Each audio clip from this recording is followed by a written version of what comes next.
Peace, everyone. Peace, peace, peace. Welcome to our midday affirmative. Excuse me, I'm still fixing the camera. Our clubhouse looks a little different.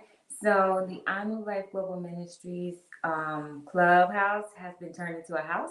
So, if you see us, if you're on Clubhouse, just join in. Um, and we're in the lounge right now, so you can just join in, and we'll go from there. And let me know once you reach us on Clubhouse. Just let me know if you can hear us, and also let me know if you can hear me on YouTube and Facebook. So open the space. Giving thanks to the Most High Yah. This is the top of another cycle of 7.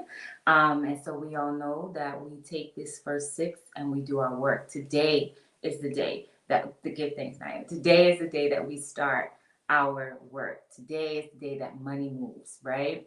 That we get it in. So give thanks to the Most High Yah for waking us up and having that opportunity to move on another strong. Also, give thanks to Chief Yuya for providing this space, the Anu Life Global Ministries channel, right? For us to deliberate on what we find and what we read daily in the Anu way, and also deliberating what we learned from Torah in our study groups and our discussions with one another, etc. So give thanks, Chief Yuya. And also from your individual segments, right? From the podcast. I'd like to speak. Okay, great. From the podcast to our movie night, our new movie night. So that's always fun. So give thanks and welcome Chief Yuya on Clubhouse. Give thanks for joining. This is new. I was not prepared. I'm like, how does this work? Clubhouse challenge. You can't be giving me too much new stuff. So give thanks for joining. Peace, Akiyazaya. Peace, Imanaya. Thank you, loud and clear. Peace, Ima Akuya. Greetings and peace, Aki. I'm about to say Achoti, Aki Jason. Greetings, Sovereign Eats. Shalom, shalom, shalom. So today's discussion, and I'm not sure like how we'll do comments in Clubhouse, but I'm sure we'll figure it out. Yeah, we'll figure it out in Clubhouse. But join us here and jump on in the chat. And I will also make sure to share the I'll make sure to share the link. So no sound on Clubhouse again. How's that? What about now? Please let me know. I will share the link in the chat. Greetings, everyone. Post comment. So the link is in the comment.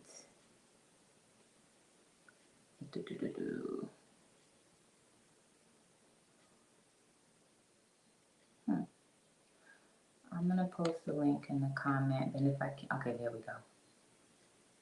Okay. So it's there for those of you, it's coming, I should say. Okay, great. So for those of you who want to join, I just ask that someone be a darling and pin it. Okay, so I've sent the invites. This is interesting. Okay. Still no sound on Clubhouse? What is going on? I'm not sure. I can see the little thing moving and the microphone is on. So I'm not sure what's happening. I'm going to try to mute out. What about now? Can you hear me now? Let me know. I'll keep a lookout. I don't know. I was not actually, was it?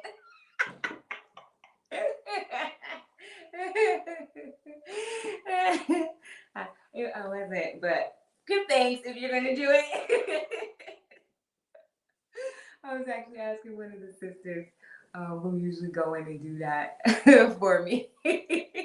But give thanks to you if you're gonna, if it is going to indeed be you. Yes, that was quite funny. Please let me know if you can hear me on Clubhouse now, because I feel like I see the little thing like bleeping. And yeah, okay. Yeah, share the link to this house. Okay.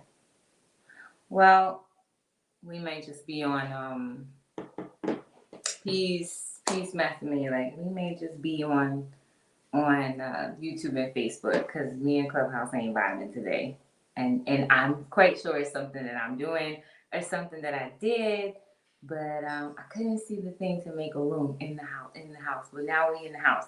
It says we're in the lounge, and I'm joined by two other members. So I don't know. Maybe if if Chief or Aki Jason, if you can try to speak, it'll let me know like how I'm able to. No, I don't know. Okay. I'm not sure what's going on with Clubhouse, but it's. Oh! Oh! Can you hear me now? I don't know if you can hear me now, but I did something, and now it just says it still says the lounge, but we're gonna lounge. Okay. Peace mess me like. All right, I did it. Oh, I didn't know it was you. Okay. Good thanks. I didn't know. Good thanks, Chief. For doing that. Okay. All right. So the link is pinned. If you do want to come in and speak, please just feel free to join and we'll get into it. So I'm sure everyone saw the title of the show and or today's midday affirmative. I shouldn't say show, but today's midday affirmative. Well, maybe okay, show. Prudence and plurality, right? And why prudence and plurality? Like we kind of went back and forth, and I say we because I think I'll share like how I actually do the prep for the midday affirmative when it's my turn. It's literally a group effort. So there was some back and forth on like, okay, what the title should be versus what the affirmation should be. So what was settled upon was prudence and plurality. And why? Okay, good things, occupation. And why prudence? And let me know if you can hear me or not. Still on Clubhouse. No sound. Okay, give thanks, Brother Mayuba. He says sound active. So we are active on Clubhouse. In the Anu Like Woven Ministries house. So please feel free to join there as well. And okay, so back to what I was saying. So, we decided on, prudence and plurality. And why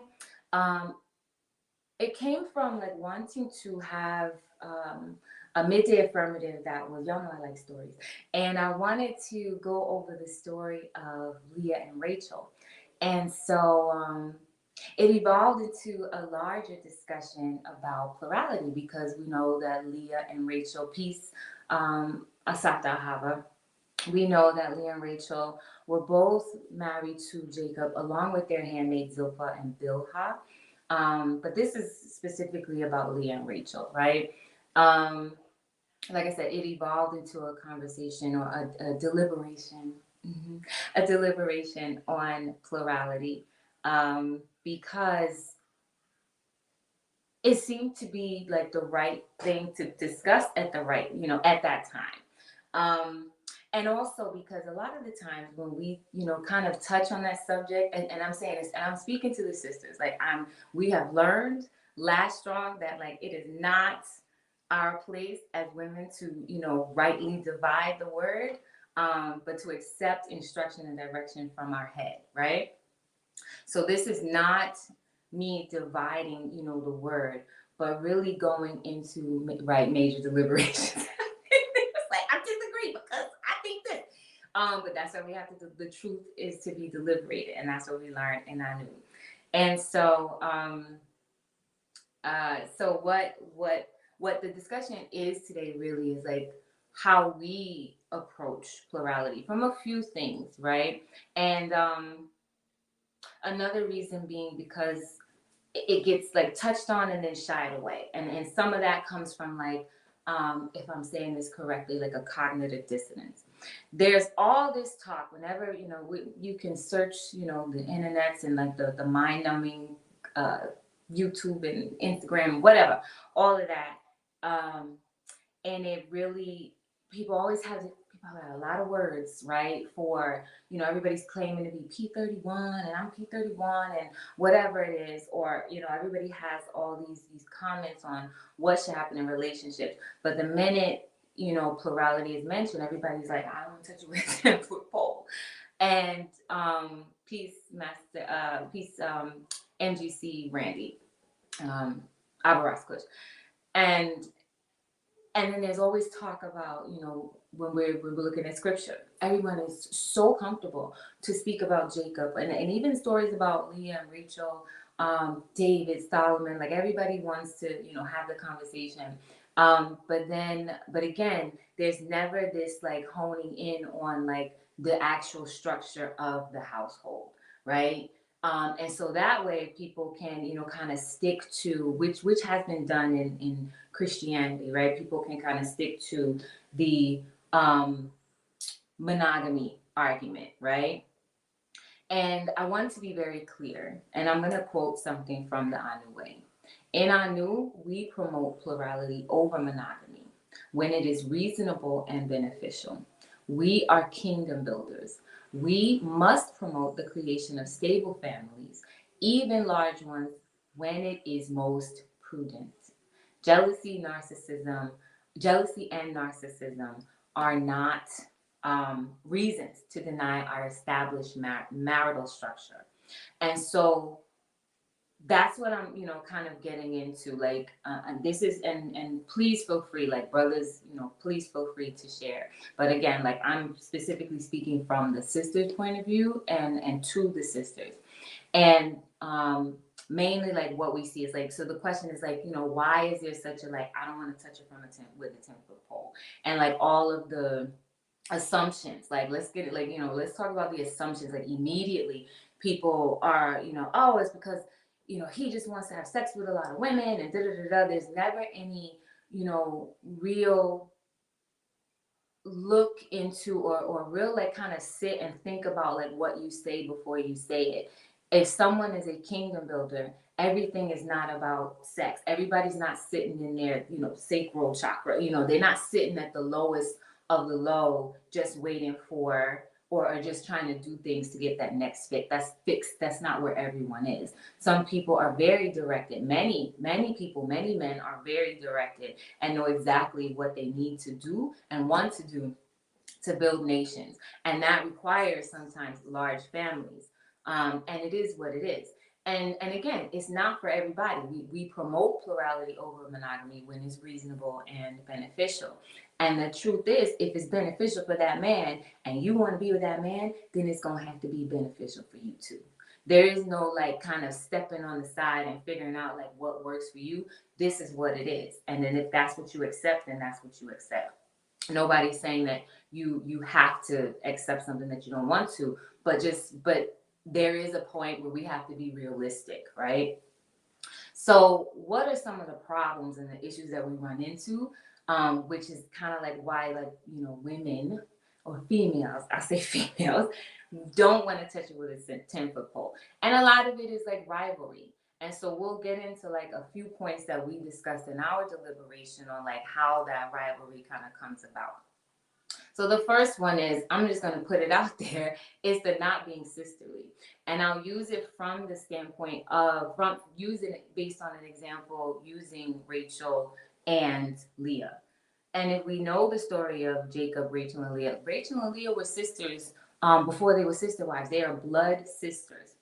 And we see that in Genesis 29 and 11, that's where we kind of get the interactions begin between Jacob and Rachel. And all through that story, in the beginning of that story, we learn that Leah is considered, well, Rachel meets him first. She goes back and she tells her father, like, a relative is here. He's basically, it's your nephew here. And I like him, he likes me. Jacob and Laban, meet one another, and they, come to an agreement. And I'm going to paraphrase this story so we can move through. They come to an agreement that he will work 7 years before he is able to marry Rachel. And in that we find now we're introduced that it's not just Rachel that is Laban's daughter, but he has two daughters. The elder is Leah, who is tender-eyed. That is what scripture says, tender-eyed. So when we look into Strong's Concordance, we also see that it means weak eyes. And we have all kinds of little laughs and jokes like what that means. So weak eyes can mean a plethora of things, from nearsightedness, lazy eye, Roman eye, cross eye, whatever eyes, whatever it is. But then it goes on to say, but Leah was favored. I don't want to say beautiful, but it comments on her physical look, right? So then we can discern that Rachel, because it's making a comparison, Rachel is prettier, right, than Leah. And we see all through the story of Rachel and Leah and Jacob, she is favored more. She's his favorite. And so Rachel, from the beginning, knowing that this is, your sister, and you meeting this man, the customs of your land, because this is also what Laban had to say to Jacob. It is not the custom of their country to marry the younger before the elder. Now, Rachel knew this. So had she been, more sisterly, the rivalry that kind of was between them, and you see more of it when they start to have children, which we'll get into. You see more of it when they start to have children, the rivalry that was present with them, it could have been eliminated, reduced, or, non-existent, eliminated or reduced. Because at the end of the day, both were called to be a part of Jacob's household. And again, that story begins in Genesis 29 and 11. So you see like how being sisterly, whether you're blood related or not, is a way to prevent a lot of the jealousy and narcissism. And so it's like, why do we have these blockages to being sisterly to one another? Like, what's going on? And there, it could be like, how we're raised in the household. Like, maybe you're the only girl, maybe everything revolves around you, or maybe not. Maybe we all didn't get sharing class, whatever it is, or we didn't learn how to be emotionally mature, because that has a lot to do with it. But that sisterly piece is really, really important. And again, the link is in the chat. So if anybody has something that they want to share or jump in on, please feel free to do that on Clubhouse as well. Nobody here? You can't hear anything? Yeah. I don't know. Listen, we just gonna stop Clubhouse. I'm gonna stop the Clubhouse so we can just keep it moving, because literally I'm the only one there. Everybody is in the lounge. But I don't see y'all. You know what? Yeah, I don't see you. And I'm just talking away. Okay. Okay. Can you hear me now? Can you hear me now? Let me know. If not, then we'll just end Clubhouse and we'll just keep it on YouTube and Facebook. So, as I was saying, the sisterly part. Had Rachel been more sisterly from the beginning, how could she have done that? I know that I'm favored. I know that I'm the beautiful one, that I'm favored. I know the customs of my country dictate that I cannot get married before my sister.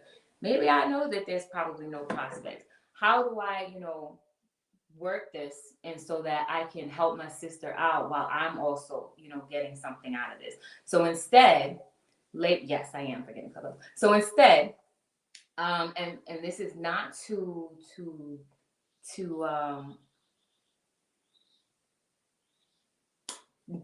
negate or just like kind of forget about what happened.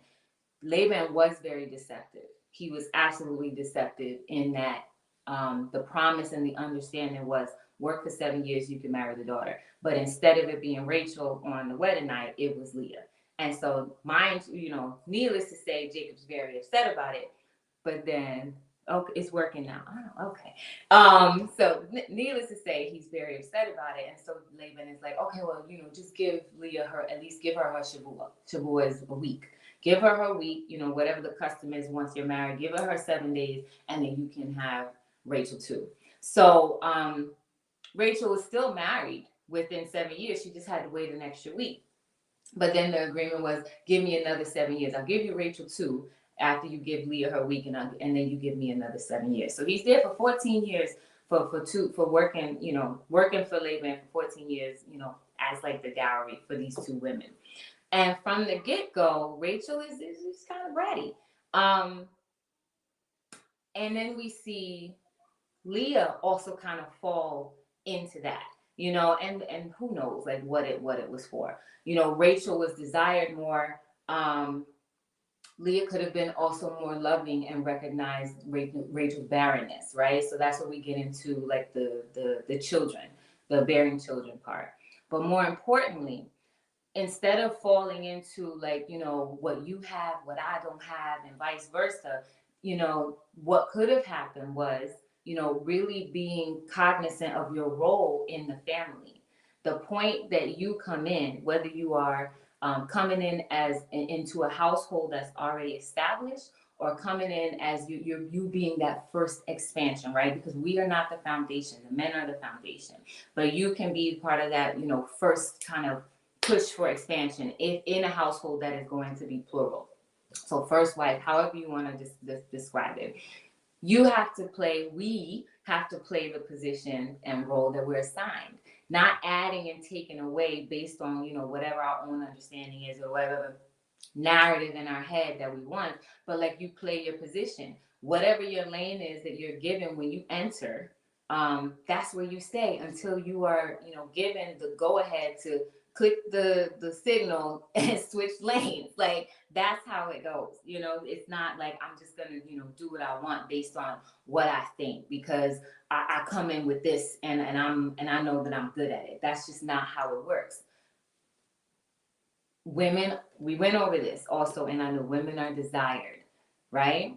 We need men, women need men, men desire women, and it's not the other way around. And a lot of the times when we do the plurality conversation, everybody wants to talk about, well, the men, we're not talking about, what the men do. And I'm very, this floor is open for everyone to come in and share, what they're,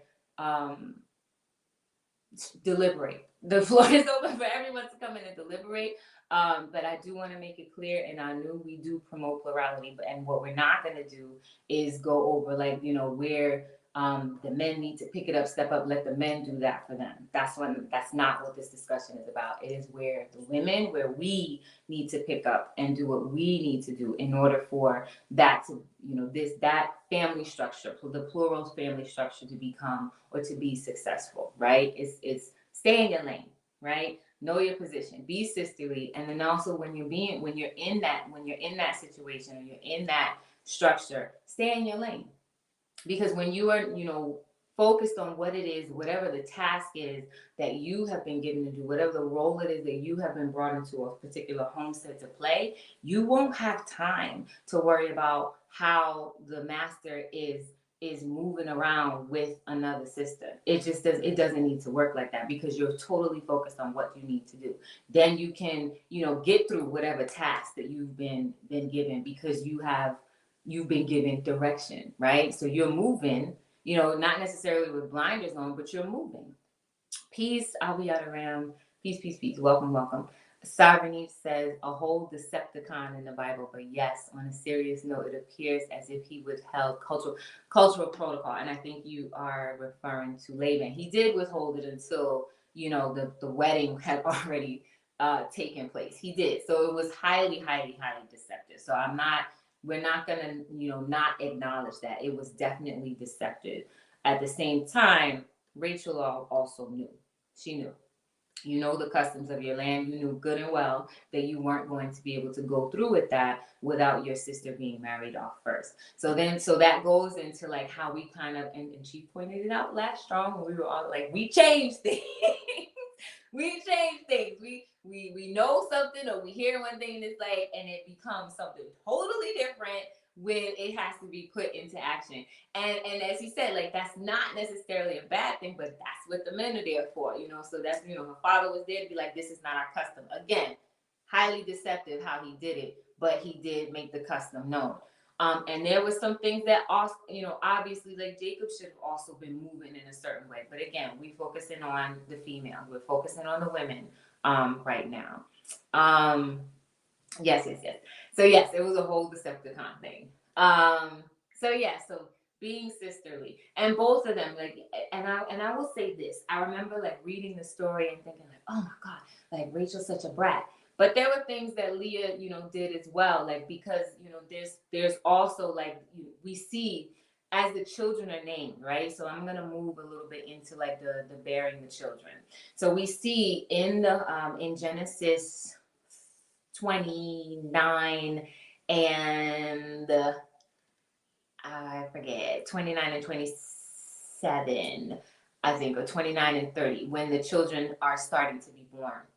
The children are named based on what is happening with the woman at that time. When Leah first has Reuben, she says, like, now my husband will love me. So then there's this idea that, oh, I'm going to have this baby and his love is going to transfer to me. So that's still kind of worrying, like what's happening with Master and the other woman. Worry about what your role is, right? So that part about like the bearing children, right? Children are our redemption. That's what we learn in our new. That's what we do. Women do bring value when it comes to like the childbearing, because it is important to be fruitful and multiply. We were given that instruction from Bereshit: be fruitful and multiply.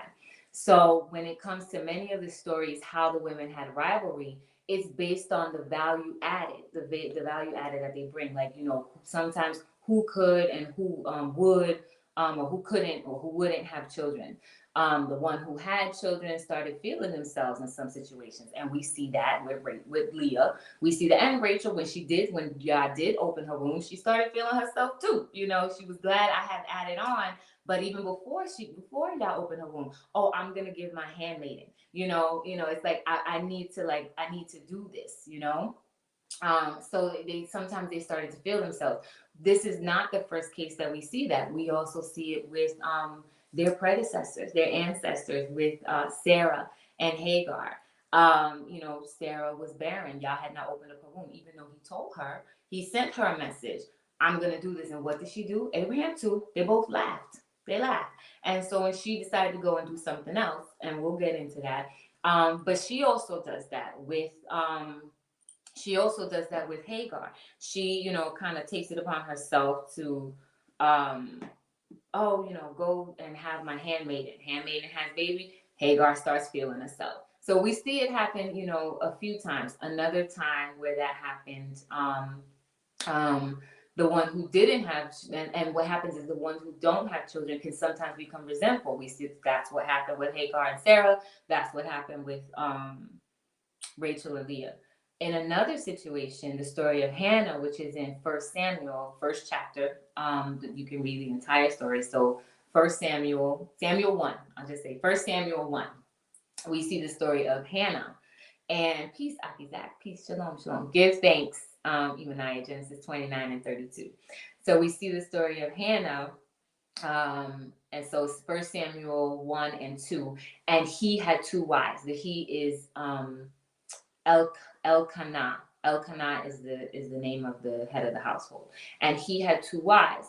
The name of one was Hannah, and the name of the other was Peninnah. And Peninnah had children, but Hannah had no children. And so in this interaction with Hannah and Peninnah, well, first Elkanah, like he would make offerings that he would give to Peninnah based on like her family, like because she had a few children with him. And so he would give based on that, but he would also give or make offerings that were a little bit more for Peninnah. Some, seemingly because she knew like she didn't have children. So what does Peninnah do? She gets upset because Hannah's getting a little more. Yet you have what you need. So that goes back to know your role, play your position, stay in your lane, mind your business. Instead, like she's wondering, like, why is Hannah getting, extra? This is a triggering topic for many. I've heard folks say that they will share everything, but they draw the lines when it comes to their man. We're gonna get into because that's the possessiveness. He's not yours. You don't own another person. You don't even own your children. How many of us have gone through that, even with our own parents as adults, trying to like kind of make them see I am not a child anymore. Just as basic as I'm not a child anymore. And it comes from that possessiveness, which is why non-possessiveness is a required quality as well. Um, we'll get into that. I mean, I just want to finish up about Hannah and Penina. So Penina is like wondering, like, well, why is she getting XYZ? Like, why don't I get what XYZ? I'm the one with the babies. How disgusting are you? How nasty can you be? And mind you, Hannah, I will say, she didn't take the route where she got resentful. Hannah just went, she doubled down in prayer. And she's like, I will dedicate this child to you. And so she becomes the mother of Samuel, the namesake for these two books. So that's why it has to start with her, like, because we have to see like where he starts from, where his, I'm sure I'll get corrected if this is wrong, where his lineage begins. I think I was half in and half out for that study session. So where his lineage begins, right? This is why the story of Hannah is important. So she actually didn't go that route where she was resentful, and Yah opened her womb, blessed her, and opened her womb, and she was able to bring forth with Elkanah. They were able to bring forth Shemuel. Chief says, okay, so let me just, so for those of you who are watching on YouTube, Facebook, so Aki Zach Latimer says, this is a triggering topic for many. I've heard folks say that they will share everything, but they draw the line when it comes to their man. And Chief Yuya says, it's only triggering for Jezebel and I don't know why I laugh when I read the name Jezebel. I'm like, Jezebel. Jezebel and Ahab's. Most others listen with a critical ear. Give thanks, Chief. Sovereignty says Hannah is actually an exemplary sister wife. What she preserved in honoring her husband despite Penina's persecution. Because Penina was disgusting. She was nasty. Like it just nasty. It's like, why are you worried about what he's giving the other wife? And I don't think it even shared like who was his favorite. It doesn't matter. He's also acknowledging, I see that my wife does not have children and I'm feeling for her. This is what I'm choosing to do for and with her. You mind your business.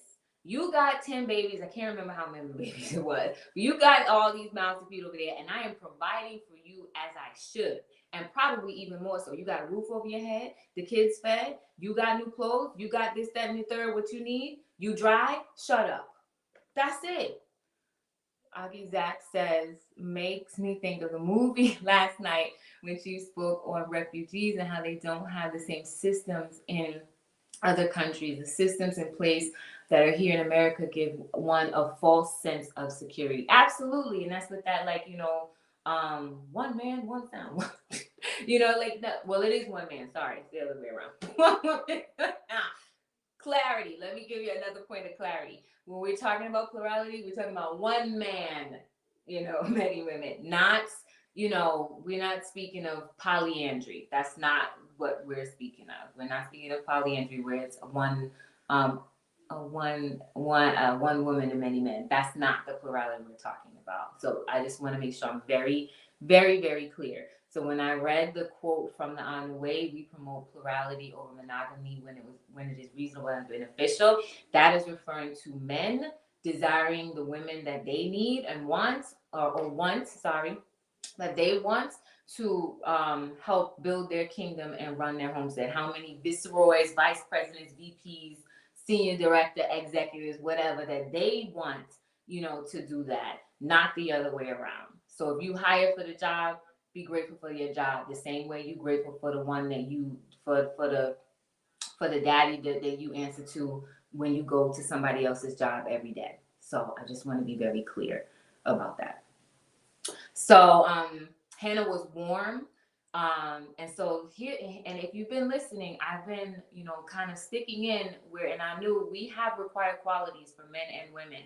And so we've been kind of weaving in some of those things. So the first one was being sisterly. That's why it's a required quality to be sisterly. Whether you are blood sisters or not, or you're coming into a household where you have a sister wife, like this is why it's important. The way you are able to do that is mind your business and stay in your lane. And if you are, kind of concerned about, because I understand like flank and yes, being discerning, but let's make sure that discerning is not because you're just trying to move somebody out the way to make a space for yourself. Because that's not how it works, right? So making sure that you're paying attention to your own role and staying in your lane And if it is about like how a sister is interacting with the man of the household, making sure that it's because he's being made, he kept comfortable and he's happy. That's the only, that's where your worry, or that's where it should begin and end, right? Because the other thing is like, yes, we're supposed to be the flank, but you're not supposed to go to the point where you're infantilizing him and that he's not sure or he's unaware of his decisions. Nobody's putting you in. That's not your role. That's not your ministry. Our ministry is Ezer Kenegdo, Rib, Isha, and Hawa. Those are our roles, not security. Not the bouncer in that way. Like, in that way where you are just bouncing everybody away without discerning, right? So, because a lot of times it has a tendency to turn into like being masculine, right? You're not the decider over who comes into the household. Akizak says, that book comes to mind. Do you want for your sister what you want for yourself is a question that should require some introspection. Absolutely. And you know what? Another thing in that book was because the author, she interviewed 3 different groups. And I remember after reading that book, like what was being seen, and especially, and one of them was specifically, it was women who were Muslim, and specifically, I think it was Nation of Islam. I don't want to misquote, but someone else who read the book, please correct me. I think it was specifically the Muslim sisters that she interviewed were Nation of Islam, if I'm not mistaken. And the funny thing about that, well, not funny, but the interesting thing about that is like a lot of them just had complaints about, well, he's doing it wrong and da da da. And it's like, so you also have a choice. You have a choice to enter into a union, of your own free will. So if you did that, knowing that this brother wants or operates a plural household, then you should have made your decision more wisely. So so when we're talking about, oh, you just want to do it because of sex, were you? What was the reason you came in? So these are the questions and the things that we actually don't, kind of talk about with one another, like as sisters, like in the same household, not, maybe not everybody, but so those are some of the things that we have to ask ourselves. Like, yeah, you're exactly right, Akizak. It requires introspection. What was the reason that you came in? If you knew that this was it, did you come in because you thought you were going to be the one to change it? Like, be honest, with ourselves about like why, you move into a household in that way. And I'm probably going in and out. I'm sorry, because my phone going in and out. So yes. The 3 things. So the first 3 were, the sisterly, and that is a required quality, like being sisterly, being mindful, and and a part of that is the honesty.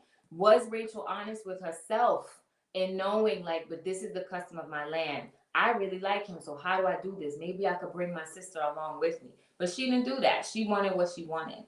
And so how many times does that happen, whether you're blood sisters or not? How many times does that happen when you're coming into a household? There's another film that I watched. It's called Sister Wives. Good film. It's a very, very good film on, like, and it's real. It's not, it's the documentary. They're following an actual Hebrew Israelite family, where the man takes on another wife. And of course, yes, you're going to see issues on both sides. But again, I cannot teach the men. The only thing I can do is comment on what happened and speak to the women. That's where I am. So I am grateful for the brothers like coming in and sharing, your piece. And again, yes, if it's triggering, click on something else. So but like, share, subscribe. Okay, so moving right along. Sisterly, being honest with oneself. That's why the honesty is key. Worry about your own role. I can't remember exactly which quality I connected that to, but worry about what your role and your function is, and not being like nosy and moving into other lanes. Worry about the role and the function that you've been provided, because if he is directed, he's going to tell you how he wants you to function in his household. When you start worrying about what everybody else is doing and not looking at what's in front of you, you don't complete what you're supposed to do. And then things get all out of whack, and then you're all crazy because you didn't do what you were supposed to do. And that's on you. That's not on him. Not all the time, right? Savanese says, yes, true. In those interviews, a few sisters said they were not consulted before another woman was introduced to the family, as if the decision was theirs. It's not. But at the same time, if he's directed, you're going to know. Let's not sit here and act like we don't know. And especially in cultures, if you're following a culture that does, I don't want to say allow, I don't know what that, or that, okay, maybe allow is the best word. Please feel free to share another word if allow is not. But if you are moving in a culture that allows for plurality, there's no way that you're not going to know, because it's not a secret. So we shouldn't be moving in, well, I didn't know. And that's what a lot of the complaints were in the book that Akizak brought up, the what I want for my sister, what I want for myself. I want for my sister what I want for myself. A lot of complaints is like, I wasn't consulted. You're not the man. He don't have to consult you. And at the same time, no, but you knew. You knew. You absolutely knew. And if you didn't, then you have a choice to bounce. But guess what? The children stay there. They belong to him. And so we move, and that goes back to your comment, like that false sense of security.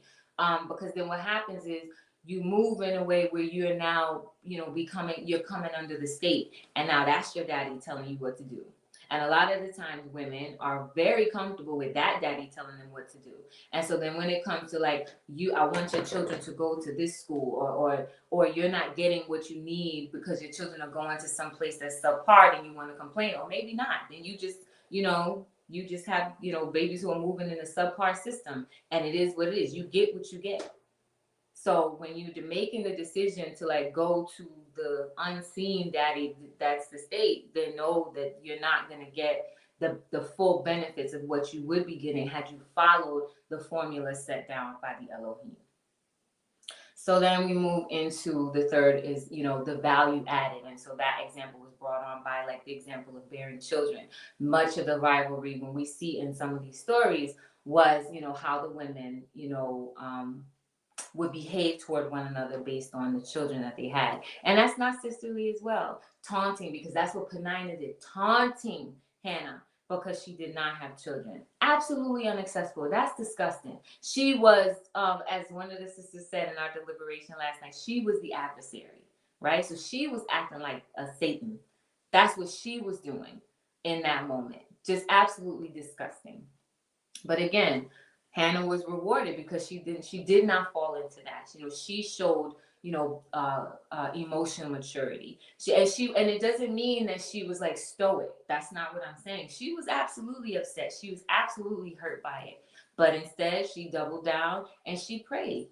She prayed. She was filled with the spirit of the Most High Yah. And that is absolutely a quality that one must have, right? So then what's the fourth one? And so we kind of talked about this, Akizak, when you brought up your comment before. That's that possessiveness, right? So, and there's like a two-part that I could see, right? If we kind of use even one of three or all three of the examples that I brought up, Hagar, Sarah, Leah, Rachel, Hannah, Penina. There is the possessiveness and resting from master's control. So more so in the two stories, Rachel and Leah, and Sarah and Hagar. So I'm going to go back to Sarah. Instead of just, going with like what she was told was coming, I'm going to do, this is the not staying in her lane, and this is the resting from master's control, right? And this is a part of the On the Way that is really, really key. When it comes to consort, and that is in the section on, I did not put it in my notes, but in the On the Way, that's in the section on family. If not, I don't think so. I'll find it, but I'm gonna keep moving. But a woman should not rest for control. In the way, a consort should never rest for control of her master's role. And that's basically what Sarah was doing. I'm going to take it into my hands to decide when you will, have children. So here, take Hagar, what they call her Zagar, take Hagar and, make some babies, right? So he, goes in and he gets familiar with Hagar. I forget what the language is, but we know, common languages, like, and he knew her. Or, they did what they did. They did the business. And so here comes Ishmael, right? And we know Ishmael is the progenitor of our brothers and sisters who were the progenitors of Islam, right? So, we had Sarah not done that, we may not have, what we know today. She wasn't a lady Akizak. That's what made. Okay, wait. Let me go to the chat real quick. So Akizak says one lady told me that she didn't mind being in a plural relationship as long as she was the boss. She's that's what I mean. That's what I said before. It's like you're coming into a situation and it's like, well, I'm gonna be the one in charge. Who do you think you are? And I almost said a bad word. Who do you think you are? That's not how things are. That is totally disgusting. Well, I'm going to come in here and things are going to run my way. You are not that important. In no way, shape, or form are you that important. Because if you were, you would be in a monogamous relationship, right? So let's just be honest about that. And she said she wasn't a lady Akizak. That's what a male would say. Boom. Boom. As my niece and nephew used to say. Boom. Naya says it is never appropriate for a woman to seek to usurp the leadership authority that a man holds. Give thanks, Naya. And so that's basically what Sarah was doing. I'm gonna, move around and rearrange things. I'm gonna move around and rearrange things so that, because I know I'm too old to have kids. What did y'all say? He sent the angel, said, this is what's gonna happen. Oh, you must be wrong. Who made you? Who made you? I think I know what I'm doing here. It's just like what y'all told Job. Do you know what it takes to run this and micromanage this? Who do you think you are? So the same thing goes for Sarah. You thinking you a man, so you making moves that ain't nobody tell you to make. So now when, baby is here and Hagar's feeling herself and she's not following your customs because she also was Egyptian. So she's got, her own thing, her own, mind things going on. You upset. Oh, I want her gone. But you created that situation because you were not moving in the way that you should have been. What you should have been doing is just running the household like he told you and then wait for the miracle to happen like you were told. Akizak says, in my best Achoti Maria voice, haha, you ain't lied. This is true. This is true. This is true. Give thanks, Naya. Give thanks. The consort should never rest for control of her master's role. And that's exactly what she did. Similar to Rachel and Leah. And so, like I was saying before, like I always used to think like, oh God, Rachel's discussing her. Leah fell into it too. She did. So they were bargaining, if you remember, they were bargaining over whose bed he was going to be in. That ain't your place. He go where he feel like, if I feel like chicken, well, we don't eat chicken. If I feel like tofu with arugula tonight, I don't know, maybe that's nasty to some of y'all. If I feel like this tonight, I'm going to do that. But maybe I want pita and hummus tomorrow. That's my business. That's not any of our business.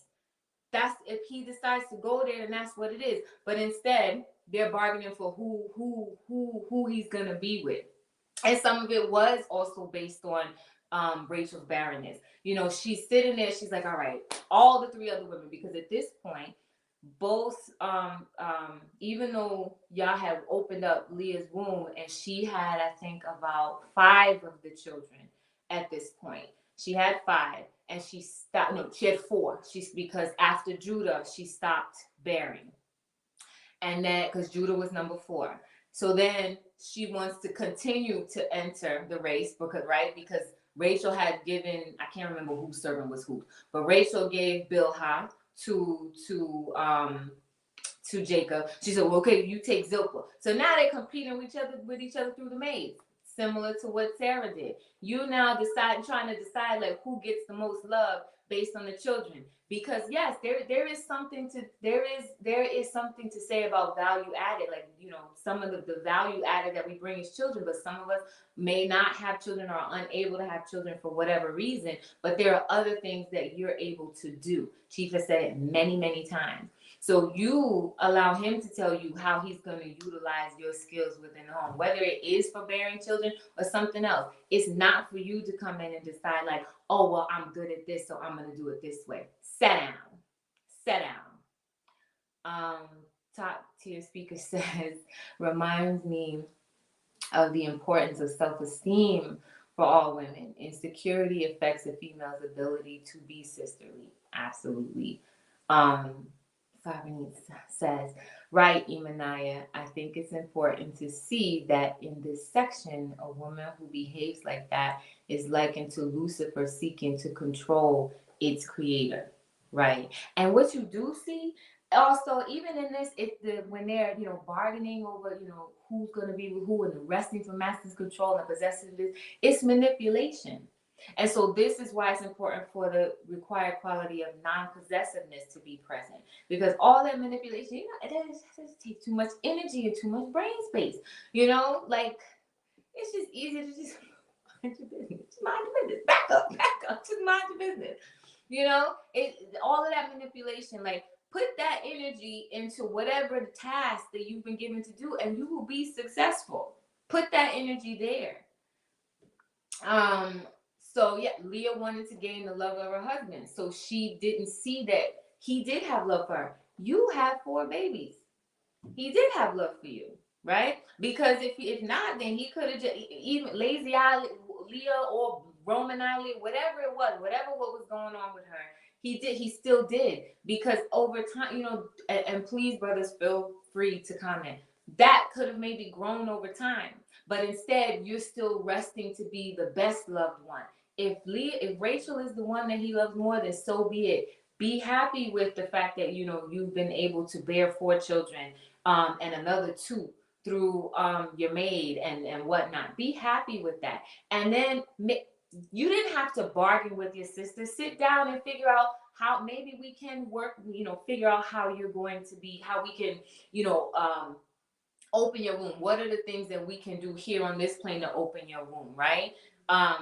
Instead of bargaining for the mandrakes. And what she said was like, oh, you want my mandrakes and you want my man too. Stop it. Because you knew from the beginning that you were not the one that was desired. But you here now. Stay in your lane. Know your role. You're the first one, so everybody is going based on what you say. You're the viceroy. So you need to be laying down the home rules for the junior women and the children. But instead, you worried about him loving her more. You're there. Play your position. So, Jess says, sorry, our attraction for a woman does not grow over time, but our love can. Still being likable is far more important. Give thanks. Many, many thanks. Zach says, the princess narcissistic mentality is something that Chief spoke on too. It typically won't change. So when you see it, run. Run. It reminds me of that. Run. It's like run. It's like no, there's no words, no nothing. Just run. You saw us running. We be running. Yeah, you can run like I ran through the streets of New York. Literally run and don't stop till you get to your destination. Catch your breath and then maybe run some more. Absolutely. Okay. And give thanks for that answer, Chief. I much appreciate it. So it takes us back to like I was saying, the possessive part is key. It's really, really important because it puts you into a place where you're resting for control and trying to manipulate what happens in the household. And that can manifest in a bunch of different ways. The examples that I'm giving are based on, what happened in these stories with childbearing and, the taunting of one another. But it can happen in so many ways. It can happen when you're not staying in your lane and you're manipulating like how people, may do whatever it is that they're supposed to do. It happens in so many ways. So it's like, be a little bit more sisterly. Like, find out what's going on with your sister. Maybe it's like, can we talk about this, right? That's the other thing. It's like, we don't need to use the man to be to kind of talk to one another either. If there's something happening, and this is what, and I know we have truth sessions among the sisters, you don't have to wait for the man to have that conversation with your sister to find out what's going on with her or what's going on with you, because maybe like a simple like explanation of this is what's happening in my mind, this is what I thought when you said this, you know, it can fix it and, you know, put it to bed just like that. But instead, we work off the narratives that are in our own heads, and stuff just gets out of whack and then goes all over the place. Okay, I just want to make sure that I'm not, I think I covered up the phone on Clubhouse. Sorry. I want to make sure I'm not missing any comments on Clubhouse. I hit the mic to speak, then it cut out. I'm so sorry after that.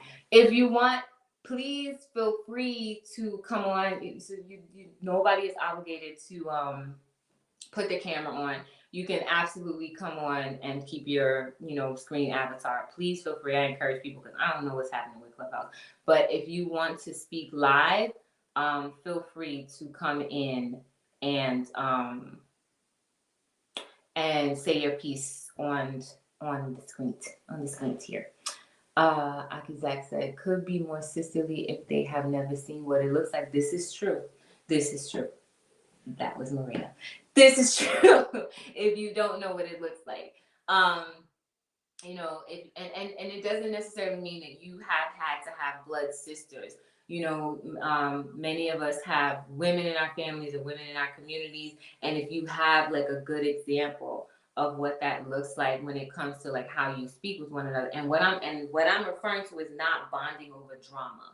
You know, just getting together and y'all friendly because, you know, you're able to talk about the woes and the mistakes of another. That's not sisterly. That's just bonding over drama or bonding over trauma. That's never good. That's not a good example. Um, the better examples are, you know, being able to see how women teach the younger women, operate in a household. Those are and operate in a household that is sane and functional. Are able to air grievances without it becoming something larger. Those are better examples of sisterly, not just sitting and having the key bon chinche, you know, give me all the business of the week conversations. That's not what it is, right? Akuya Visa says, not staying in your lane won't allow you to tune into the needs of the house, right? Because if you are, you know, you're tuned into what it is that you need to do and not focused on what everybody else is doing in that way, then you can see where help is needed. Maybe one of the sisters needs your help in completing what she can do. And there's nothing that says that we can't help one another. But if you're moving, worried about what somebody's doing based on how you can manipulate and jockey for position, no bueno. No bueno. And another required quality is tuned into the needs of the community. The family is a microcosm of the community, so you need to be tuned into that first, right? Yes. Chief. Oh, okay. I think at peace, Chief. I hope you weren't Peace. peace. Hey. Yeah, I know. I just heard you say that people could come in, so I'm just coming in to let people know it works. You can't add on. It's not broken. Yeah, so you can speak up. Yeah. Yeah, so you're talking about plurality and stuff like that, right? Yeah. What do you think people want to know? I do think people want to know, what is it like? What happens? What you For do? who? For the man or the woman? Well, I can only speak for the women. I can't say for the men. It's hard for on the man side. It's very difficult. It's probably the hardest thing you do, all day. I know some people think that it's just like a big party, and it can be that at times. It could be a big party, but even when it's a big party, there's work that has to go into creating that level of comfort among everyone, and also just beating back whatever tension may be there. And it's somebody say, well, if it's hard, don't do it. But the thing is, if you're a plural man, because the women are not plural, the women are monogamous. Women are just sisterly and communal. They just respect community, right? So that's really, but for the man, he's the only poly one, really, in the Mhm. midst, and each relationship is its own monogamous creature, but when you are truly down to your bones, when you are truly a plural man, you really don't have any other choice. You don't. It's almost like your gender electromagnetic leanings. There's never a time where I look at another male and say, maybe I wonder what that would be like. It's just there's no, that mechanism doesn't exist inside of my system to ever Mhm. look at my brother in that sort of way. Well, it's the same thing when I look at monogamy. It's just there's no appeal, there's no attraction. In fact, to be honest, it's a little off-putting to me. It's repelling, and it's always been that way since I was a little boy. It just wasn't anything that I looked at and said that it makes any sense. It wasn't an attractive proposal. It always seemed that if you are a man who Mhm. who is developed, and a man who is centered and committed and conscious and consistent, that you would automatically just have a kingdom, an inner court kingdom of women, and you would have an inner court kingdom of children who praise and respect the teachings and the leanings that you give to them. And that's, of course, a more advanced form of love, and it's a more advanced form of stewardship. It's a more advanced form of manhood. So if you are a more advanced man, then it's natural that you're going to do that. Some will say, well, my father didn't do it, my grandfather didn't do it. Your father and grandfather weren't as advanced. If they Mhm. were, they would be able to. It's just like you could have a small storefront business and you could be happy. You could say, this is what I can manage. Or you could have an empire of industries and say, well, this is what I can manage. And this makes more sense. This is all I can see. And in fact, I'm more myself managing industries than I am in a storefront looking out the window, dreaming and saying, man, I wish one day I could get out of here and do more. So it's a very natural thing. Some people wake up and say, man, I'm gonna get me a couple of queens and this and that. Or I've seen women wake up one day and just say, like, I want to bring some other women in and we can, but it's usually for something they want. They want friends, they want help, so that she could help around the house, or, like, she could watch the children, and I go back to school, and it's usually some foolishness like that. That's selfish. Yeah, oftentimes it's a self-centered thing, and that's why I mean, that's the reason monogamous relationships don't work, and that's the reason some plural relationships don't work. That they both go down for the same reason. Some people will say things like, "Well, you should manage being with one person first." Why? And the thing is, if that's not your nature, that's not going to work for you anyway. There's some people I know who are polygynous, and if they were monogamous, they would have been broke up by now. Because polygyny does provide, it's let's say if you have two wives, a tripod is stronger than a unipod. Mm-hmm. So I that say they're easy. I don't do unicycles. I can't. right. So the extra members and the extra hands, it actually helps to support the stability of the family more Mhm. so than even um a two-person sort of union. And again, it's not to knock two-person unions. If that's what you built for, that's what you built for. Mhm. And if that's where you're happy and you're most productive in the community, then so be it. But I've never seen a two-person union that made any sense to me. Anytime I've looked at one, I've always been able to see the gaps and the holes, and to say, you know what, this would be better if it was this. If you had this kind of support, you wouldn't be so worn down and tired if you had this. Yeah, you're doing community work. You'd be able to do a lot more if you situated this way. But again, that's just my perspective. I'm not in that person's skin, and everyone can handle their own burden. You know. Mhm. Yeah, good things, good things. Hmm. I It made me think about the going back to even the title, like the prudence in it. And so it's prudence is like governing oneself with wisdom. It's being cautious, and it's a quality that one must have. And so it's not just going into how I'm understanding is not just going in, oh, because this is what I do, but also like understanding why. And in order to do that, there needs to not only be the knowledge, but like going forward with the wisdom so that you can understand like why to move with monogamy if that's your choice, fine, and why and how to move with polygamy. Yeah, I mean, prudence. When you're approaching anything with that, prudence is foresight. And it's the ability to look ahead and to avoid disasters. That's what prudence is. So you need a lot of that in any relationship, and that's an innate divine characteristic of being a man. You, men, real men, are prudent. Period. Mm, So whether you're, again, you might just have one child, it requires you to be prudent. You look at the child, you observe, and you start to get a sense of who they are, and then you can make sensible decisions based upon that foresight that you have.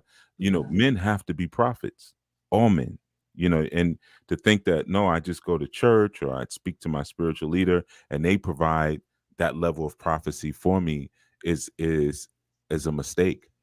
It's a huge mistake. Men have to be that high priest prophet in the home, and then that's what cultivates and strengthens their sense of prudence. They see what's going on. There's women who again, as a as a working polygynist, and I say a working polygynist because I've been doing this for decades and been running peaceful harems for decades. you know um you have a lot of women, especially the more women you get, the more that come. Once you get two, that third is going to always be lame. Once you get three, the fourth is going to, you get four, the fifth. Then it's just like, I want to just be with y'all. It Like becomes double a dutch. y'all thing. Trying Yeah. to Like, yeah, it's right. It's a double dutch. Y'all got a spot for me? They got their cot rolled up, underneath their arm. You can put me anywhere. And that literally has happened to me before, by the way. That literally somebody came with their sleeping bag. It was like, I can sleep on the floor, you know. But the thing is like the prudence, right? The prudence is where you look and say, hmm, what are you doing here?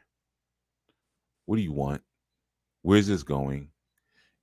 And you have to be an artist. That's why I really respected the genius of the ancient and tribal polygynous man, because he's an artist. And you have to understand blends. You may have a certain preference. You may say, hey man, I like women who are 5'1", 5'1" and petite. I like all my women 5'1" and petite. What kind of painting is that? Well, a pretty boring one. you know and the artistry of it all is that you have to learn what blends work together and what blends don't work together. You may have one woman who's fiery, and you may say, okay, well, I like that energy, I like that she's easily excitable and this and that. And then might have one that's very cool, and you're like, but I like her energy, she keeps things calm. Well, the fiery one is always going to resent the cool one, because the cool one's going to be able to articulate and to communicate with you when things go crazy. You're always going to turn to the cool one every single time, and the fiery one's going to get left out. But then the cool one's going to feel insecure because they're going to look at the fiery one, and they're going to say, but you have so much more fun with her. When things are not, you only come to me when things are crazy. But when it's time for fun, she's the first one you go to because of how her energy is. So if you have one fiery woman, you got to get another fiery woman. So those two can click up together and high five and say, yeah, girl, right, exactly. When I kicked my foot through that car window, yeah, girl, my shoelace got stuck on the the door handle, yeah, that was crazy. And then you got the cool one over there, and you got to get another cool one because the cool ones will be boring together. Let's go knit some shirts together. Oh, you seen our husband? He's got missing buttons on the back of his thing. Oh, I know what we could do. Let's make a whole project. Let's go through his whole closet and we'll see if there's any button. And they'll get excited about stuff like that because that's their thing, Whereas the bad ones in the backyard starting fires. You see, so you got, yeah, that's how it is. You're gonna have, some your Glorilla freaking wives, and then you're gonna have your scissor, why, or your her wives, the ones with the frumpy sweaters, and then the other ones in the backyard half naked. Oh, we letting our yonis air out in the backyard. Nobody can see us, right? So, but you got to know how to. There's a intelligence and a brilliance to it where you have to know like each one is needed. And some guys, like, being poly is being dynamic. And being poly, it transcends everything. It's not just women. If I didn't have one woman, I'd still be poly because my mind thinks in poly. As our new members know, I usually have 4 or 5 computers up in front of me. Right now, I got one, two, three, 4 screens in front of me right now. As I'm speaking to you, I'm also doing 3 other things at the same time, right? And having conversations. I got people messaging me on WhatsApp. I got people messaging me in Teams. So it's a mindset. And then I have other businesses. I have businesses in America. I have businesses in Africa, and I'm every single day I'm touching each thing, and I'm comfortable. I'm not stressed in doing that. So poly is not just, yeah, I got 2 queens. It's not just that, because 2 queens may mean 6 children, and the energetic dynamics of all these people is going to be so varied. Because if it's just you and your one woman, you can almost kind of guess what you're going to produce, because you get, over time you get to know each other so well. But now you have 2 women, or you have 3 women. Let's say you have 2. So now there's another dynamic of another personality, but in addition to that, that other personality has the influence of 2 mothers. So now you don't know, that might be from the cool child, but the cool child looks at the fiery mama fire, and is like, I like how I want to go out there with them. But cool mama's like, no, sit here with us, we're going to keep going over our this, or we're watching a documentary. So now there's a yearning inside a cool child, and cool child now leans towards fire, and fire child may lean towards cool. And you, as the Baba, you're the pinnacle sitting on top of all of it. You have to negotiate and navigate all of this. You see, so it's not just I have multiple women, it's you have multiple businesses. You have a multiple way of thinking. This is why I can have a community like Anu Life Global Ministries, and I can, on a daily basis, I'm speaking to every member just about. How you doing? What's going on with this? I know everybody's children's names. I know parents' names. I know cousins, and how's this one doing? How's that? Hey, you got an appointment to go here today, right? How'd you know that, Chief? I didn't forget. I remember you got it. Yeah, go ahead. You better get going. You got to make that appointment. All that type of stuff like that. That's being a polygynous man, and it may not be one woman involved. It may not be any sex involved, but that's being polygynous. Your ability to manage all of those different dynamics at once. Give thanks. Mm-hmm. And I want to go back. Give thanks for clarifying. The women are not plural. The women, we are monogamous to one man. So that goes even back to like what I'm speaking about is one man, many women, not the other way around. Because I don't know if it's a lot of them, but I've seen lately like where you'll have women and they're like, these are my 2 husbands. I'm like, there's nothing cute about that. Like, Polyandrous. yeah, Yeah, I'm like, that's polyandry. yes. But that couple, they just wanted to be on TV. They're not really polyand. I know them. I know Yeah, them personally. it They're just polyamorous. which is So different. yeah, he has a bunch of women, and she has a bunch of men. Okay, and they've been doing that for a long. I mean, I'm not into that either. They've been doing that for a long time. But you could even see, and I'm not going to call out any clips or anything because I don't want to insult anybody. But you could even see in the clip, like, just, yeah, they over there doing house chores while she's barking orders and you know holding a dog. Yeah. But I think they just trying to be on TV. you know, because they were on a show before or something, find my why, I don't know, some nonsense. But yeah, they're polyamorous. So polyamory, poly means multiple, of course. Amory or amorous means love. So Mm-hmm. polyamorous means to have multiple Lovers. loves. So that means it's just it's like sausage party. It's a free for all. That happens. Everybody's rocking out with everybody. And then you have polyandrous, where you have one woman and multiple men. And then polygyny, poly g gyne, like gynecology is it's dealing with the Mm-hmm. womb. So that would be one man, multiple women. um so it all of those things fit under the umbrella of polygamy.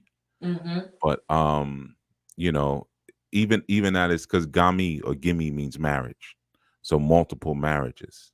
And then, Mm-hmm. but the reality is, plurality is probably a better way of looking at it, because again, it exists outside of the realm of marriage. It's not just how you approach your marital sort of Mm-hmm. mindset. you know Mm-hmm. I don't consider myself married.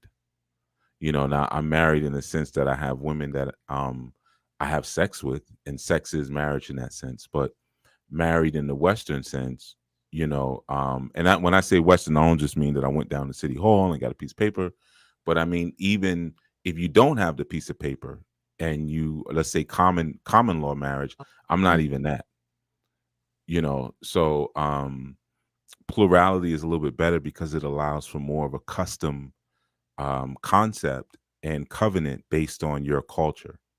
You Mm-hmm. know, So to your question about like, oh, what do people want to know? So one of the things that I think come up a lot based on what you just said is like, well, how if something happens, like how do you know what goes to who and da da da. I'm like, yeah, there's been times I'm like, haven't you even heard of a will? Like, there's things called wills and trusts. Like, yeah. I don't understand why that just kind of like leaves people's minds. So I want to say that here, like it's called a will or a trust or both. Or They're nothing. No, it's called that, but maybe you don't get. You know, true. there's a mindset, and this happens a lot. You start talking about plurality, the first thing that some people will say, well, can you afford two wives? And that was If me. I'm like, Right, you're not supposed to do it unless you could afford it. what does it mean to afford a woman? Like, what does that even mean? If you marry one woman, does someone say, can you afford a wife? No, they don't. Right. So if Um, you ask me, can I afford a wife? My answer is going to be no every single time, every day. I don't care what the form. No, I can't afford a wife. That sounds like slavery. I ain't got that kind of bread. I can't buy anybody. I'm hey man, sorry. I ain't got it. You know what I mean? I Every day. mean, blow up dolls, the quality ones are over $1,000. I don't know about those things. You see? Guess I know And they now. don't even cook. You can't, you know what I mean? They don't cook. They don't clean. They don't do windows. you know so this is what I'm saying. So once you have someone who their immediate approach and concept based upon it is what can I get financially, you get nothing. Because the reality is, especially in this culture and in our ancient tribal culture, concubines don't even get an inheritance. And if you're coming with those sort of questions, you don't have to worry about what each person gets. Don't even worry about it, because this is Isaiah 4.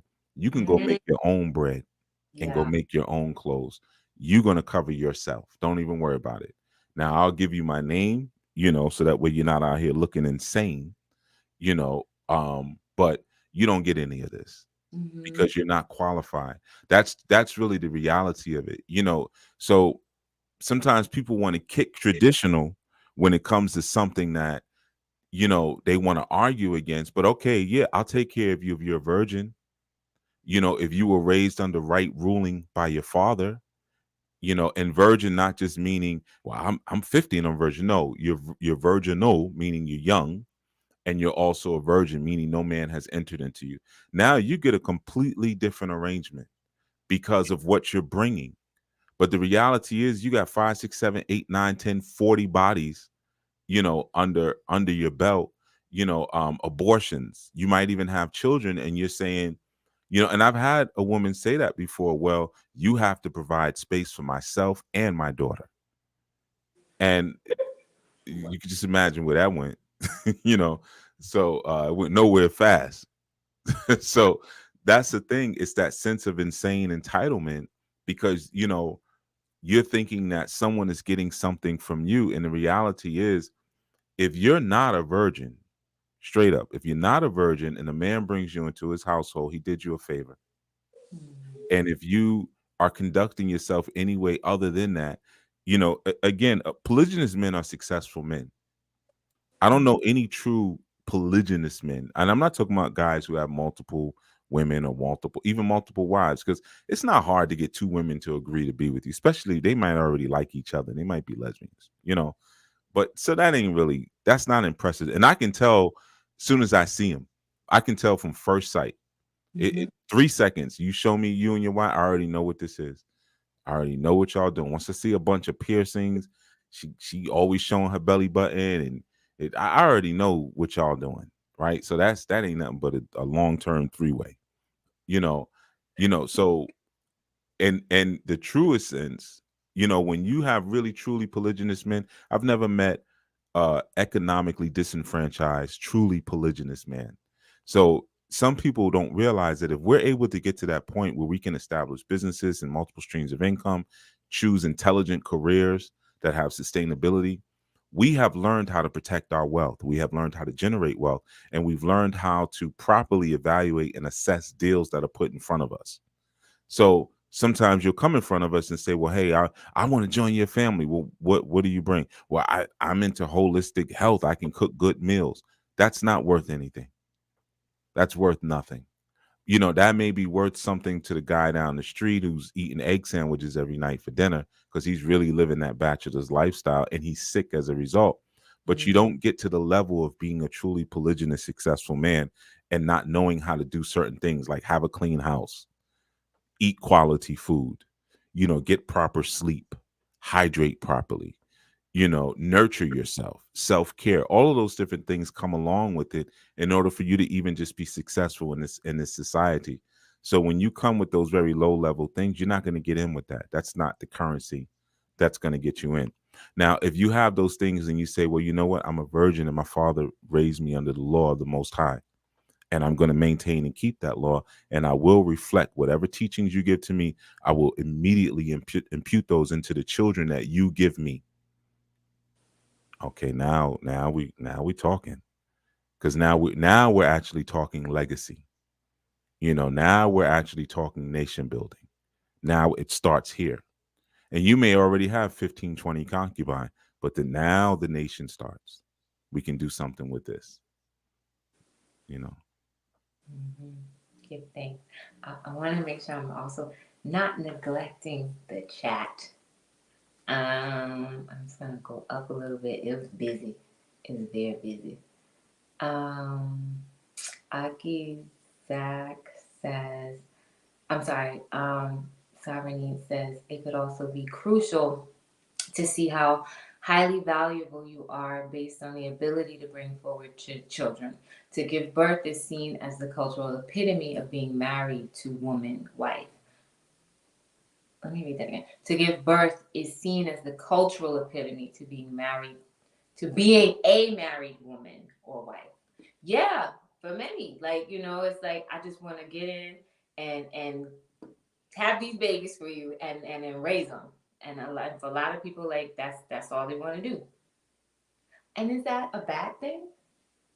What to just what's the Just question? want to come in and like this is the epitome of what I am is to come in and have the children. Yeah, that's bad Okay. because I could pay someone to have children.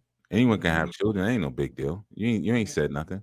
That's Mm-hmm. why we have such horrible communities, Mm. because people have these they give birth to these abominations, and they still get baby parties, baby showers. Oh, I was like, wait.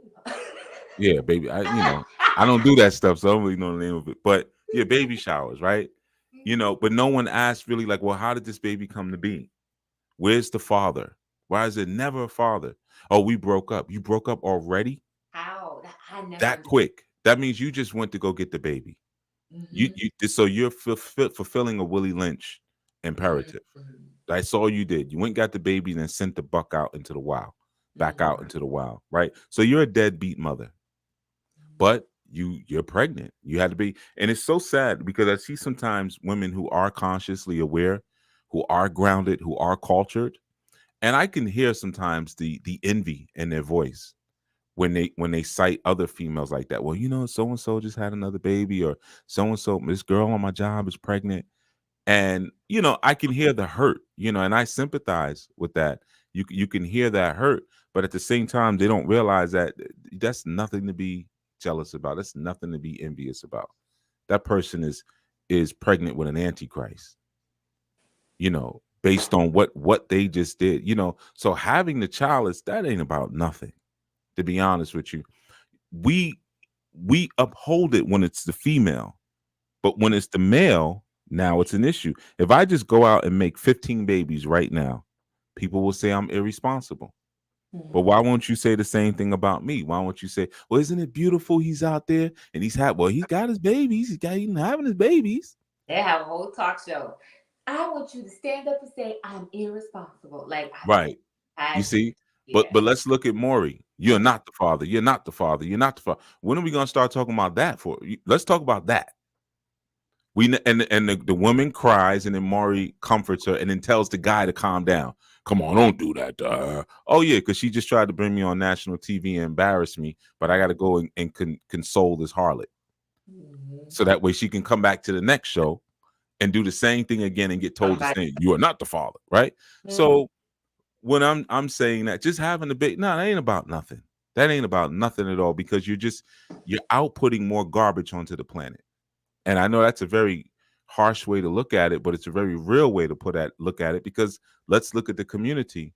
So the great value is being a righteous person, being a righteous man, being a righteous woman, bringing forth righteous children, because now you are creating that Holy Spirit, Holy Father, Holy Child, Trinity, that triplicity of knowledge, wisdom, and understanding, or the triplicity of being all powerful, ever present and ever knowing. Now you're creating some real divine, geometry within your own genetics. That's something that should be the highest pinnacle. You've heard me say 150 times, the highest science on the planet is family. Mm-hmm. Man, woman, child. That is the highest science, not woman, child. That sounds like something different. Right. And there are many women children. Yeah. They're grown children in females' bodies, and then they give birth. They go and they find some idiot, some no valued individual to get pregnant by. They have the babies, and then they walk around rubbing their stomach and let everyone, you know uh, put all of this unmerited adoration on them. Oh girl, you're so beautiful. Oh girl, you glowing. How many months of F all that? No. And if other communities want to do that, have at it. Have at it all day, every day. But we have to be more responsible Mm-hmm. than that.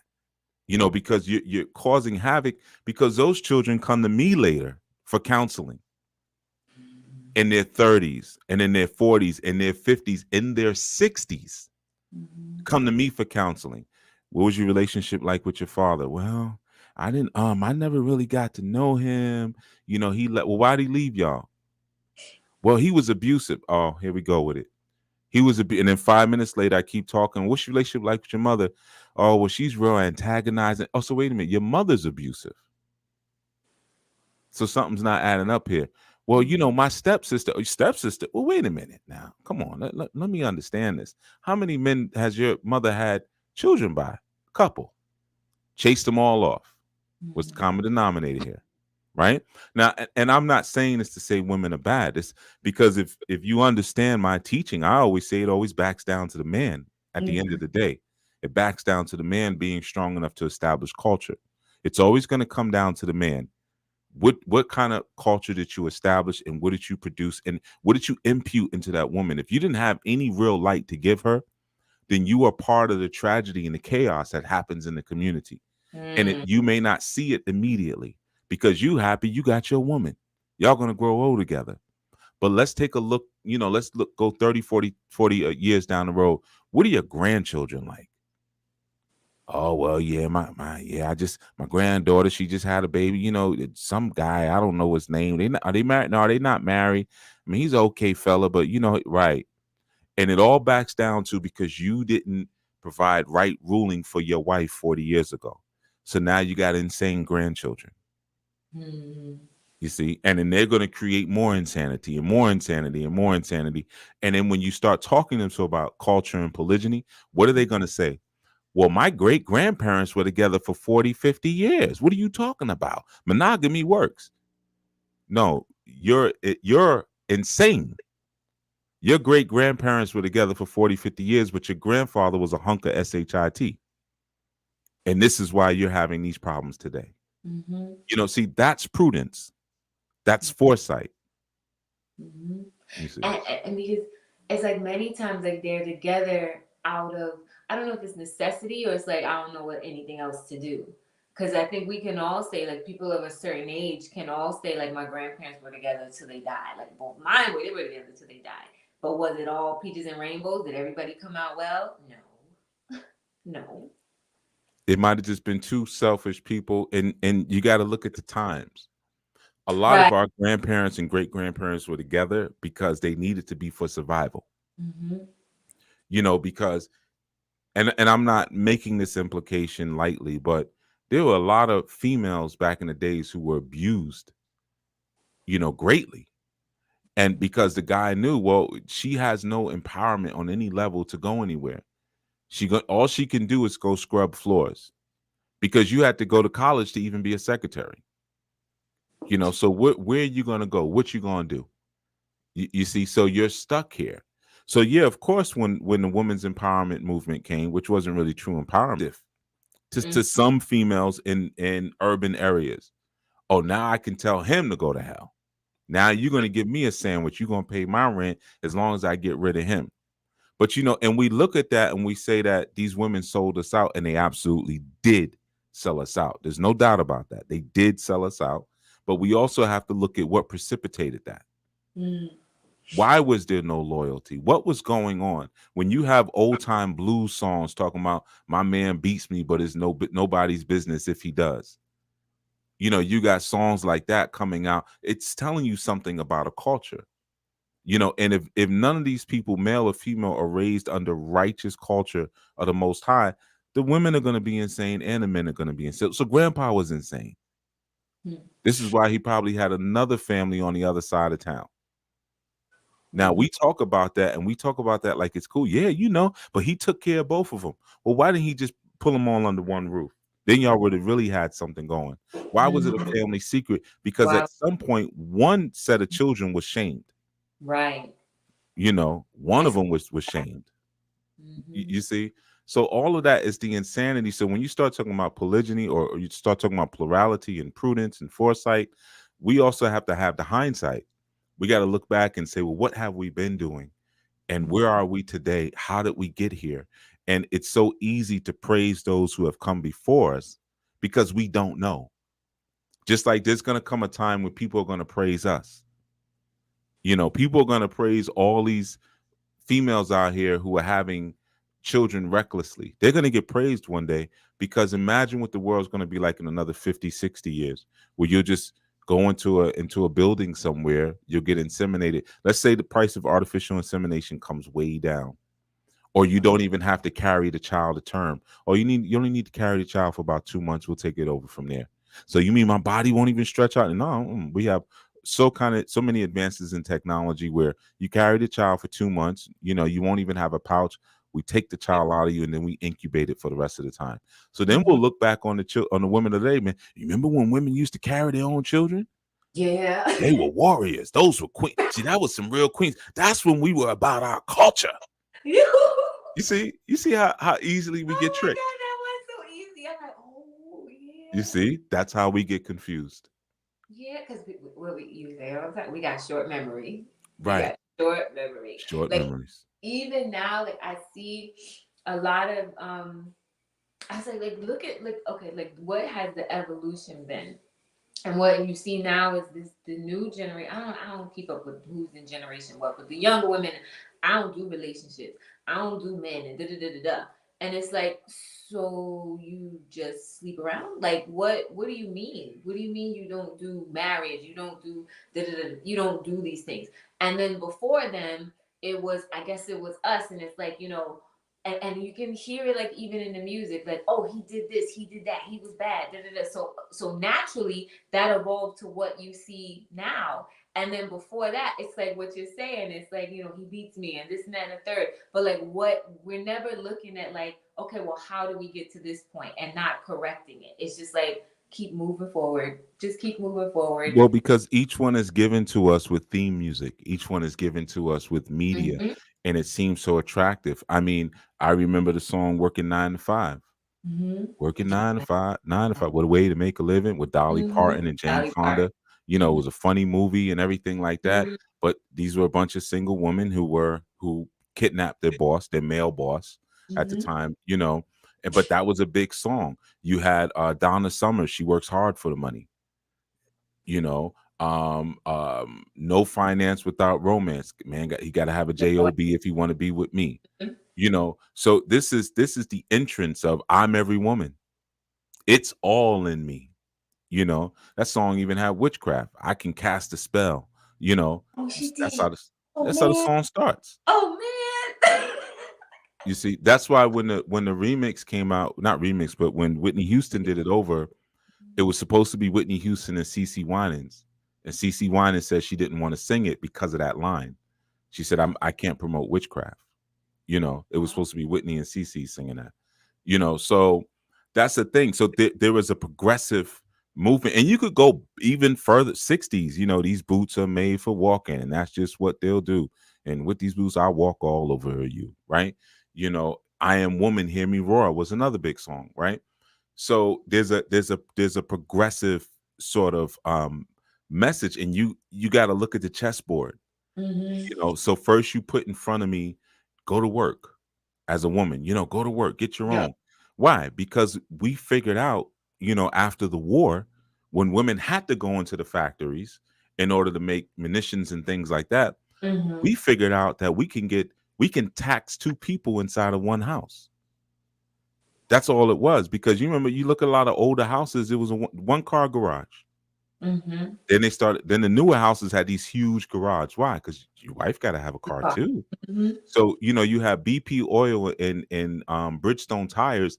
They paid for these huge campaigns back in the days that spoke about not only moving to the suburbs because they would sell more oil, more tires, but Mm-hmm. also having these large garages in the Mm-hmm. suburbs. So now Mm-hmm. you and your wife can drive back and forth to work, Mm-hmm. right? So Mm-hmm. that was a part of it, and then it just evolves and evolves. So now you have women saying, I don't do relationships, I Yeah. don't do marriage, of course, but you can't just say that. So I don't do relationships, I don't do marriage is accompanied by Tyler Perry movies. I do It's that all by myself. I can do battle by myself. It's accompanied by certain singers, whether it be Beyonce or whether it be whomever, Cardi B. I mean, we could go through all these married women who are covered by men who are telling you not Wicked. to do the same, Wicked. you Wicked. see. Wicked. And then you have Obama coming in with his nonsense, and giving all the money to the Skittles, you know, and then of course that now paves the way for LeBron putting a dress on. That paves the way for Dwayne Wade talking about, yeah, when I was a child I wore heels, and for what he did to his son. Mm-hmm. So but you have to again look at the chessboard. Where and how did all of this begin? And here's the important thing: as a man of righteousness and as a man of law, where is it going? What's next? Because I have to be able to head this off, for the generations. If I'm still a man who's producing children, I'm a man who's still producing children. So my thing is, what does this look like 20 years from now, 25 Mm-hmm. years from now, once my children enter into the global arena and they have to compete with other nations? Let's say Mm-hmm. 25 years from now, what is the world going to look like? And then you make your moves based around that. So polygyny becomes, or plurality becomes an important factor because it allows for community, Mm-hmm. and I it like. allows for even ostracizing. Mm-hmm. The larger community says, "Man, we don't want you to be around. Don't come around here with that." Okay, cool. So we'll just be over here by ourselves. You're gonna leave us alone? All right, we can do that. Nobody wants to go to Salt Lake City. Nobody wants to move there. Why would I want to be around a bunch of Mormons? Right? Who wants to Good. go to the pit? Right? Exactly. And the Mormons said, They're like, good. we don't want Stay you where you around at. here. Don't bring that over here. The That's what the they are. Amish in Pennsylvania. Who wants to go to Pennsylvania? Be around the Amish and court? Having the horses block up traffic. Amish say, good. We don't want you around here anyway, unless you're coming to Mm-hmm. buy some cheese and pickles. You know. So that's the key. You have to be able to have that prudent foresight to look 25 years into the future. Mm-hmm. Oh gosh, I was gonna say something and it literally ran out of my head. About I think you said it already. I think I saw it in the chat, and I know y'all been moving in the chat. Give thanks. If anybody else wants to come and share, that's fine. But we will be wrapping up shortly because we actually 41 minutes over. But this goes into what you said earlier about the Isaiah 4:1.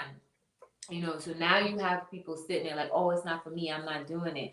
But then when you're sitting there unprotected and the world has gone to when it's Tuyak, what is the new one you said? The end of the world as we know it. Oh, Tiowaki, the end of the Tiowaki. world as we When know it. it's Tiowaki time or SHTF, then that's when those things are gonna happen. Then it's gonna be like, oh, I don't mind, I don't mind. Well, you had the chance to get your mind right beforehand. We don't But want them now, though. huh? I'm We sorry. don't want them. Well, true, true. So sometimes it's not even about. Listen, and I've used this example before, and this is what's important for women to understand. You can't redeem yourself from everything. You're gonna have to be accountable for your choices. Mm, If I told you, yeah, I was out there, man, I did a lot of crazy things. Hey, back in the days, man, I sucked a little ding dong, and I took a little ding dong in the booty. But I don't do that no more. Now I'm just strictly about the vagina. I don't know. You're gonna be at Ray Ray's house if you keep that up. Thank you. How many women would be like, you know what, brother? I'm glad that, but I can't do it. I'm sorry, Mm-mm. and I'd have to be accountable for that. So some things are such an egregious violation against the natural order that honestly you can't really come back. You may be able to make it right with the Most High, but that's we not that. Mm-mm. So the choices that you make, you have to think wisely, because I find that a lot of people think they can just go have all the fun they want, like, and then they get to a certain point and now they demand righteous prizes. It's like You church. know, It's like. this is absolutely from church. It's Mm-hmm. absolutely from church. Well, you got this whole new virgin movement. I'm a born again virgin. You're No, not. no such thing. No Yeah, such. that thing has been pounded out like an old gym sock. No. A sweaty old gym sock. It's the length of a freaking elephant's trunk. Your thing is going all the way down into your left leg. It's so long now, and you wanna say I'm a born again virgin. No, maybe in your brain. Yeah, you know what I'm talking about. Picture it. You know. I So well, you know, you can be the sacred whore, as in Kama Sutra. Yeah, you find what matches with the elephant. you absolutely can. And then you got to look at this the sacred whore in our scriptures was Jezebel. What happened to her? And there Yeah, was some dogs tearing her apart. yeah. After this, the same ones who were praising her, the eunuchs who were Mm-hmm. dancing around her, the Billy Porters and the freaking Jussie Smollett, the Smellet, whatever the boy's name, and they were dancing all around the sacred whore. And then when it came to, but they secretly hated her, threw her over the balcony, and let the dogs tear her apart. So that's the end of where that goes. You know, so plurality is a full expression of feminine submission, and submission mean get with a plan, because a polygynous man has a plan. If he doesn't have a plan, no, you shouldn't be polygynous. You should need to go get one, because that means even in a one-on-one situation, you're going to have nothing to impute into the woman that you're Mm-hmm. with. So polygyny, it demands the alpha energy of men. That's why it's such a beautiful system. Such a beautiful way of life, because it doesn't allow you to get sloppy with anything because of the level of demand that you have on you. And then we haven't even touched upon the physical demand. Mm-hmm. But again, if you're truly a polygynous man, you already there anyway. You already waking up every day to a tent. You got the sheet tents every. You know what I'm talking about. I ain't even get too crazy with it, but and you like, man, why am I like this? Why am I always on go? Well, because you were built Built that to, way. to be able to go and go and go and go. And there have been studies that have even spoken about that, the ability for a man to keep having coitus with one female is less than multiple females. Like, I think the average was like, with one female in one day he could go 3 times, but then when there were multiple females he could go up to like 6 or 7 times. That says something. It's kind of like I don't know if the word is like inertia. Like, I don't remember. Never mind. We won't go Yeah, I there. don't know what inertia, because you can't keep going. That's that wrong word. You got to move over. You got, when you're done, you move back up, move over to it, and go back in. So it's, I don't know where you get inertia from. That's straight line. Yeah, unless you just splitting women in half. Move and then go into the. Nah, don't do that. Don't do that, brothers. Ah, Oh, okay, no. Okay, this is what I was saying. You know how, like, okay, how they say cars, they move better. You get more, you can go more like on a full tank. So it's like if you are you get more like if you're going on a distance drive, like if you have a full tank, you actually use the gas better than if you started out on a half a tank, like how the car will use the gas. nah, No, no. that's not mechanically Right. accurate.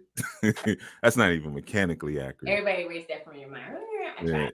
your car will run better on a half a tank than a full tank. A full tank of gas means that the car's heavier, so it's pulling more weight. Oh, Now, see? when you have, and there's less fumes. When you have a half a tank of gas, the car actually can run off of fumes. So the fumes that are in the tank actually also go into the engine, and they provide fuel. You know, that's Oh. why sometimes your car be on E, and you be like, "I'm riding on fumes." You Okay. really are riding on fumes. Like Like, yeah, God, there's no liquid left in that thing. Your car is literally running on fumes. I've been there scared. You Don't know, shut off. Don't shut right? That's a real thing. But no, it's not even that. It's some of us are built for variety. And there are women who are like that, right? If you put, and I know this for a fact, you put one task in front of them, they'll get bored. Say, hey, today you just gonna, maybe they got to work on their resume. Today you're gonna work on your resume. I don't want you to do anything else with your resume. They go insane, and it could literally be like, you know, it could be like maybe 2 hours worth of work, and you give them the whole day, and you be like, how far did you get? I got about 10 minutes done, but you don't have to do anything else. You just got to do this one. You can't do it. But if you say, work on your resume, go finish that picture you were painting, go do this, go do that, and I'll come back at the end of the day. They'll get it all done. You see, because of the way that the mind works. So it's for some of us who are polygynous, it's the same thing with women. You put me in a room with one woman, or you lock me and say I got to be with this one woman for an extended period, I'll go berserk. And you're in my house, Marae is in my house. Y'all know, I can't be around y'all for more than a day or so. I start getting nasty. Like my brother always said, my younger brother, he always says, because he can see it when he'll always be like, yo, don't be nasty. Don't be nasty. Yeah, that's always like been the phrase he said, because he knows, like, yeah, bro, I gotta go, man. Like sometimes even when we're around family and it's like, yo, I just, and it's like all women, like the guys aren't around. It's just all women. I like, man, bro, you already. He'd be like, yo, don't be nasty. 10 more minutes. 10 more. So that, I can't do it. I don't know how guys who like live in the houses with all. So what it is, it's some of us are not built for that. We're built for varied experiences. In the Mm-hmm. same instance, when you have certain tasks, it goes better when you can move around and you can kind of stretch out. So some of us, we stretch further. So as a man, your stretch is different. Mm-hmm. So you might be able to be with one, and again, if we're talking coitus, You might be able to have one sort of experience with one, but remember, you travel the world through your women. Women are the earth. They're earth, just like we teach in 120, they're the moon and the earth. So I travel to different parts of the earth through my women. So if I'm with one, and some guys are okay with that, I'm always in the same space. Some guys may love that space so much that I don't ever want to go anywhere else. I'm cool right here in this neighborhood or on this block. Me, I travel. Not only with speak, I just travel general. I travel a lot as a person. I can't be in one place for too. I'm very nomadic, right? But I have houses wherever I travel. I have land wherever I travel. So this, I have a commitment to take care of wherever I go. Whether I got to build a fence, clear some land, work on a house, check on my tenants, I have commitments wherever I'm at. Well, it's the same sort of franchise when you have multiple women, right? So each woman, some women will take you to this place, she'll take you to that place. You're traveling through each woman, and you're committed to maintaining each one. And for some of us, our wiring works best that way. And it has nothing to do with sex, because it might not even be a sexual experience. It Mm-hmm. really might just be sitting down and having a meal or looking out at clouds or something like that. That there's an energetic travel that happens that way. And then after you have that trip, you go somewhere else until you need that trip again, or you have to go back and maintain that space again. Mm-hmm. You know, I guess it's like pruning. It's nope, hey, messed that one up too. Well, you know it, what? But that's okay, because you're not a man, so I know. it's okay if you get all these answers wrong. It's absolutely okay. Pruning. No, we talking about land. We talking about sometimes you got to go to a piece of property, walk around it, and just talk to it. Oh, I see. Okay. You see, Okay. sometimes it's just that. You got to go talk. Sometimes you got to, man, I haven't been to this one. I've neglected this piece of property. Let me go over there, cut the grass or whatever, or till the soil, or it could be the smallest thing. Or Okay. I'm gonna go. I have properties I go camp out on once in a while. I got raw pieces of property. I Mm-hmm. don't need to go camp out on those properties. I don't even need to be there. But sometimes I'll go there just so people could see, oh, he's still around. Yeah, You I see? see. Now, if you could relate all of this to plurality, you'd have a better understanding of what a man is thinking. You could tell that man, well, why don't you just get one piece of land? Why you can't be satisfied with one piece of land? Cause you're not. Solomon had ships. Solomon was an investor, said that he had ships that went overseas. And like every 3 years, they would come back and they would bring him elephant tusk and more gold and all of these different things. So he had investments that he would send out, but he had to go over the waters. He had to travel, in order to experience his increase. We travel through our women, and we if it's a healthy proper experience, then we experience increase. Now when it's illegamy, which I call it, if it's illegamy, illegal gimme, illegal marriage, if it's illegamy, those relationships do nothing but drain everybody. Mm-hmm. Everybody walks away exhausted and tired, because there's no increase, there's no multiplication, because the land is not properly being maintained, and the master of the land is no real master. You see. Give thanks. I Mhm. see now. I got it. Not No, you pruning. don't. I Well, okay. this this is for the babies listening, for the young men, years from now, because you understand what I was talking And about. that's Like, yeah, it's the plants. Like, you can grow fruit or you can grow vegetables, and they're both good.